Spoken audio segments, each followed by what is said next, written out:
কারণ আজ এই দুটো হাত তোলার ক্ষমতা আছে, একদিন হয়তো এই হাত তোলার ক্ষমতা থাকবে না। যে কোনো মুহূর্তে আমার এই ক্ষমতাটা সে কেড়ে নিতে পারে। দিয়ে ধন বোঝে মন কেড়ে নিতে কতক্ষণ? 1 সেকেন্ড তো সময় লাগবে না তার কেড়ে নিতে, যে কোনো মুহূর্তে নিতে পারে। এই দেখবেন রাধা গোবিন্দের মন্দির প্রাঙ্গণে, অনেক মন্দির প্রাঙ্গণে থাকে আমার নিত্যানন্দ, আমার গৌর সুন্দরের বিগ্রহ থাকে না? আমার নিত্যানন্দ, আমার গৌর সুন্দর কিভাবে দাঁড়িয়ে আছে? এভাবে এভাবে। তাহলে আমার গৌর সুন্দর যে এভাবে দাঁড়িয়ে আছে, আমার কি বোঝাতে চাইছে? দেখাবার জন্য নাকি বোঝাবার জন্য? আমার গৌর সুন্দর বোঝাতে চাইছে, হে কলির জীব, অন্নগত প্রাণ, স্বল্প আয়ু, কামনায় বাসনায় লোভ লালসায় আত্ম অহংকারে হিংসা বিদ্বেষে এই হৃদয়টা পরিপূর্ণ। একটা কাজ করো, আত্ম অহংকার হিংসা বিদ্বেষটাকে ত্যাগ করে একবার দুটি বাহু প্রসারিত করে তার চরণে আত্মসমর্পণ করো।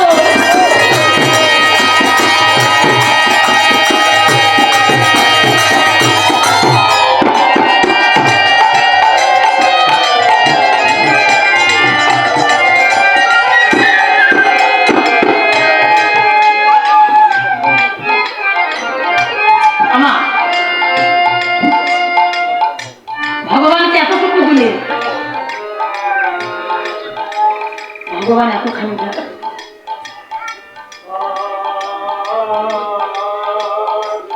ভগবানকে এতটুকু দিলে ভগবান এতখানি দেয়।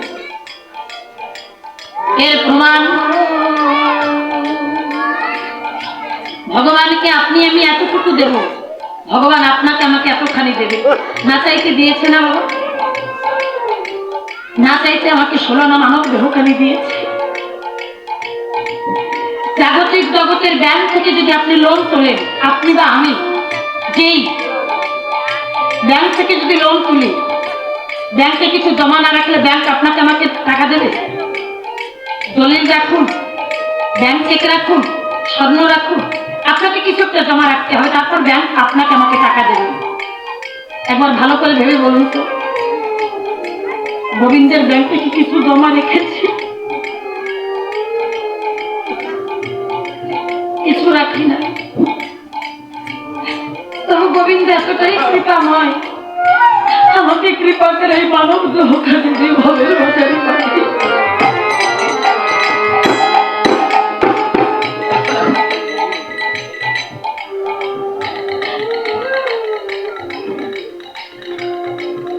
আমাকে যদি পঙ্গু করে পাঠাতো, আমি এমতো ভাগবতী আসরে আসতে পারতাম না। আমাকে যদি বধির করে পাঠাতো, আমি মধুর নাম শুনতে পারতাম না।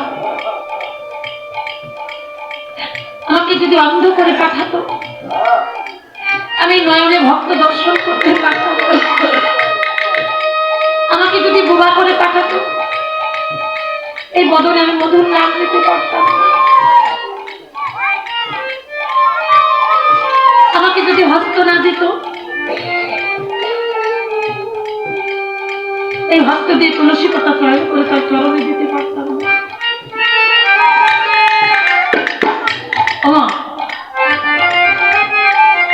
গোবিন্দ না চাইতে আপনাকে আমাকে 16 না দিয়ে পাঠিয়েছে। আমি মনে করি গোবিন্দ আমাকে যা দিয়েছে আমি এইটুকু পাওয়ার উপযুক্ত নই। গোবিন্দ আমাকে যা কিছু দিয়েছে আমি এইটুকু পাওয়ার উপযুক্ত নই, কিন্তু সে তো কৃপাময়, তাই আমাকে কৃপা করেছে।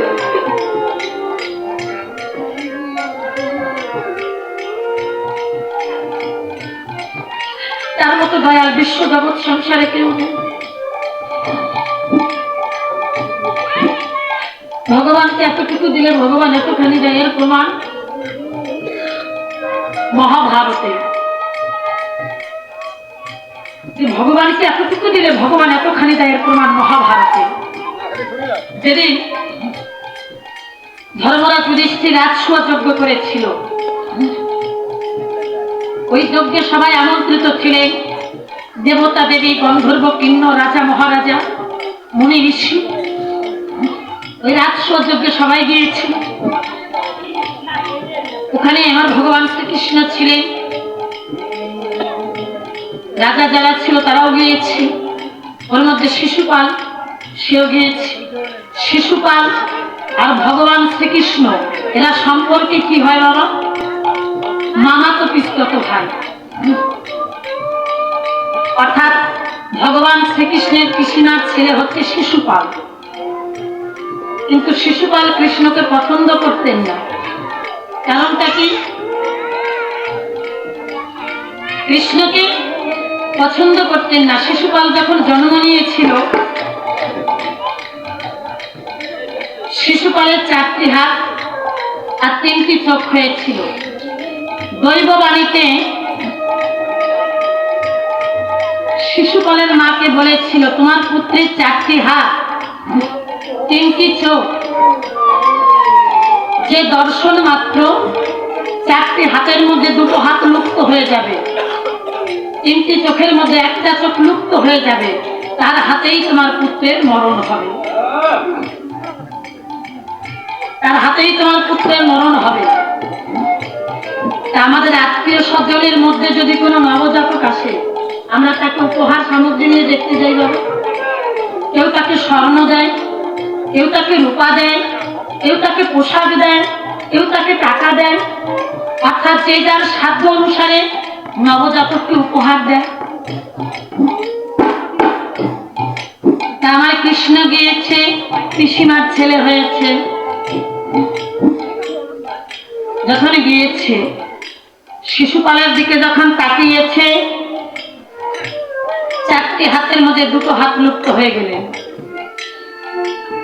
3টি চোখের মধ্যে 1টা চোখ লুপ্ত হয়ে গেলেন। এবার শিশুপালের মা বুঝতে পারলেন যে আমার ভাইপোর হাতেই আমার ছেলের মরণ হবে। দুটি নয়নের জল ছেড়ে দিয়ে ডেকে বলছে, কৃষ্ণ, আমি বেশ বুঝতে পেরেছি তোর হাতেই ওর মরণ হবে। আমার কৃষ্ণ ডেকে বলছে, পিসিমা, আমি জগতে কাউকে মারি না, আমি জগতে কাউকে মারি না। যাহার মরা সেই মরে, যে যেমন কর্ম করবে কর্ম অনুসারেই তাকে ফল ভোগ করতে হবে। পিসিমা ডেকে বলছে, আমি জানি পুত্র, তবু আমি তো মা। মাতৃ হৃদয় সবসময় কিন্তু সন্তানের জন্য ব্যাকুল থাকে। সন্তান যেমনই হোক, মায়ের হৃদয় সন্তানের জন্য ব্যাকুল থাকে সবসময়। ডেকে বলছে, বাবা আমাকে কথা দে, তুই তোর ভাইয়ের 100টা অপরাধ ক্ষমা করবি। আমার কৃষ্ণ ডেকে বলছে, পিসিমা, তুমি আমার পিসিমা, তুমি আমার কাছে আমার মায়ের মতো। আমি কথা দিচ্ছি, আমি আমার ভাইয়ের 100টা অপরাধ ক্ষমা করব, কিন্তু 100 যদি ওভার হয়ে যায় তখনই কিন্তু ক্ষমা হবে না। পিসিমা এই রাজসূয় যজ্ঞে গিয়েছিল শিশুপাল, কৃষ্ণকে দেখে তেলের আগুনে জ্বলে উঠেছে। কারণ তার 4টি হাত যদি থাকতো, 3টি চোখ যদি থাকতো, সবার কাছে দেবতা জ্ঞানে পূজিত হতো। কৃষ্ণ নিন্দা করছে, আর কৃষ্ণ নিন্দা তো মহাপাপ। সবার মাঝে যারা ছিল, যারা কৃষ্ণকে ভালোবাসে, তারা প্রতিবাদ করছে, শিশুপাল তুমি ক্ষান্ত দাও। যে প্রতিবাদ করছে শিশুপাল, তাকেও নিন্দা করছে। এত সময় ভগবান মুখ বন্ধ করে বসেছিলেন। এবার ডেকে বলেছে, ভাই সাবধান হও, এখনো সময় আছে, তুমি সাবধান হও। কারণ আমি তোমার 100টা অপরাধ ক্ষমা করার প্রতিজ্ঞা করেছি। আমার পিসিমা অর্থাৎ তোমার মাকে কথা দিয়েছি আমি তোমার 100টা অপরাধ ক্ষমা করব, কিন্তু 100 যদি ওভার হয়ে যায় তখন তো ক্ষমা হবে না ভাই। এবার শিশুপাল ডেকে বলছে আমার হিসাব আছে, কিন্তু হিসাব যে কখন বেহিসাব হয়ে গেছে বুঝতে পারেনি। যখন 100 বার হয়ে গেলে অপরাধ, এবার ভগবান শ্রীকৃষ্ণ কি করেন, সুদর্শন চক্রটাকে ছেড়ে দিলেন। দ্রুত গতিতে গিয়ে সুদর্শন চক্রটা শিশুপালের মস্তকটাকে দ্বিখণ্ডিত করলেন। ঘুমেতে পড়ে ঘোরাঘুরি যাচ্ছে, সবার মাঝে সবাই স্তম্ভিত হয়ে গেলেন। নাকি শিশুপালের মস্তকটাকে দ্বিখণ্ডিত করে সুদর্শন চক্র আবার যখন ভগবানের হাতে আঙ্গুলে ফিরে আসে, ওই চক্রের আঘাতে আঙ্গুলটা একটু কেটে যায়।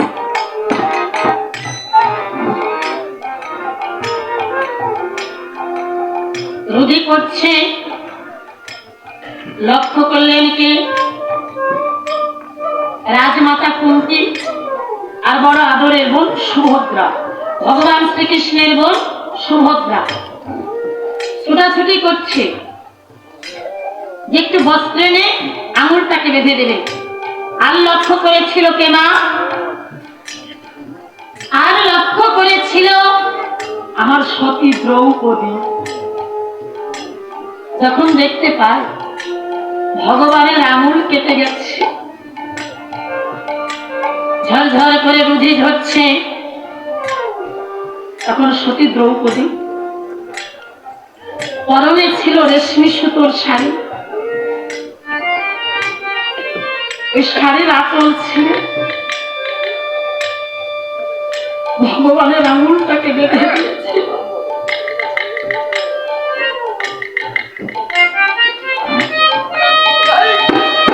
সেদিন ভগবান শ্রীকৃষ্ণ বলেছিলেন সখী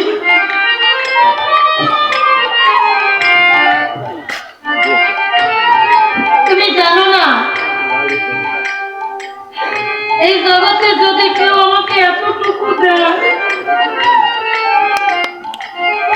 আমি তাকে এতখানি দেব।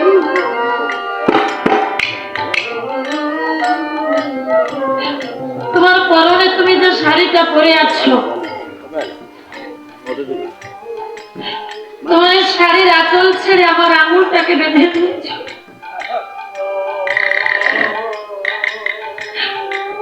আমি তোমার কথা দিচ্ছি, যদি কোনোদিন সময় সুযোগ পাই আমি তোমাকে এক টুকরো নয়, আমি তোমাকে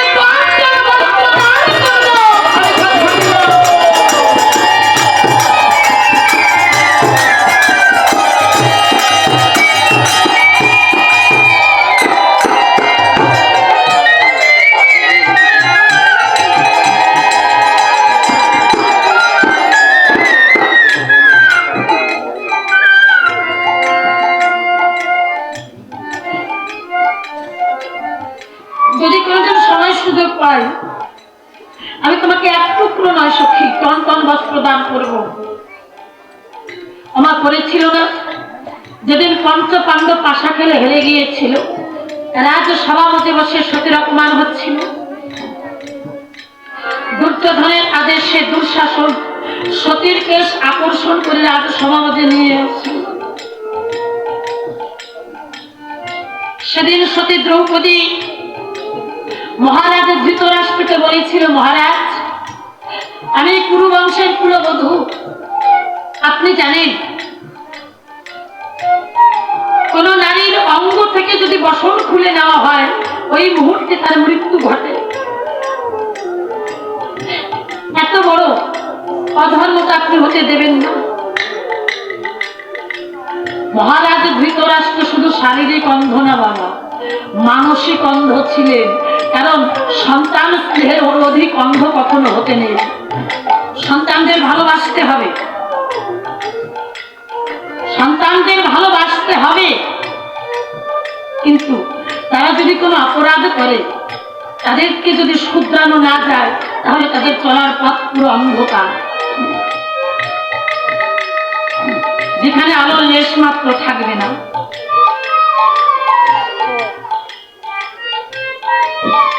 মহারাজ ধৃতরাষ্ট্র সন্তান স্নেহে অন্ধ ছিলেন,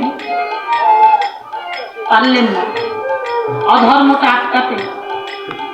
যখন সতীকে বস্ত্রহীনা করার চেষ্টা করছিল দুঃশাসন, তখন সতী দ্রৌপদী এক হাত দিয়ে বক্ষে বসন চেপে ধরেছিল, আর এক হস্ত উত্তোলন করেছিল। তখনও আমার কৃষ্ণ বস্ত্র দান করেন, কারণ ওই যে সতীর চেষ্টা রয়েছে।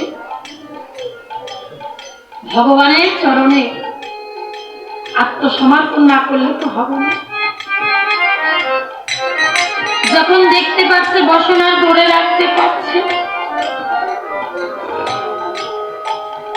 তখন সতী দ্রৌপদী দুটি হস্ত উত্তোলন করে বলেছিল, সে আমার হৃদয়ের কৃষ্ণ।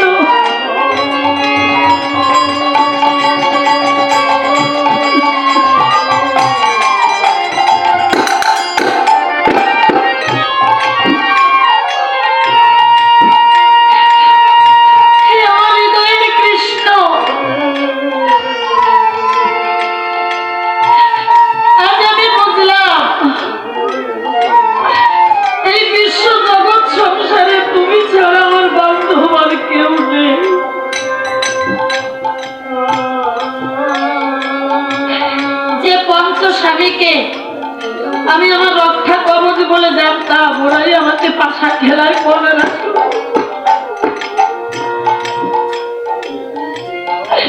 আজ আমি বুঝলাম ঠাকুর, এই জগতে একমাত্র আপন জন তুমি ছাড়া আর কেউ নেই।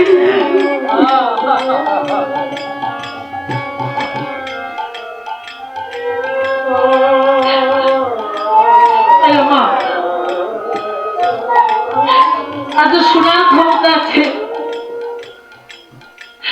যত পারবো আমরা যেন ভগবানের নাম শুনতে পারি। বলার ক্ষমতা আছে, এই বদলে যেন তার নাম নিতে পারি। এই নয়ন কুম্ভকে আমার গোবিন্দ অভুরান্ত জল দিয়েছে, যেন দুটা নয়নের জল তার চরণে দিতে পারি।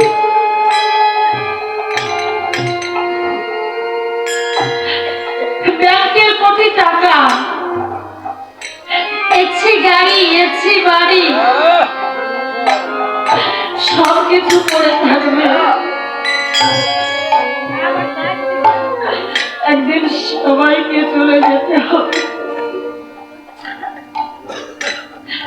ব্যাংকের কোটি টাকা, গাড়ি বাড়ি সবকিছু পড়ে থাকবে, সঙ্গের সাথে হবে কি মধুর হরিনাম, যে নাম জনমেরও সাথে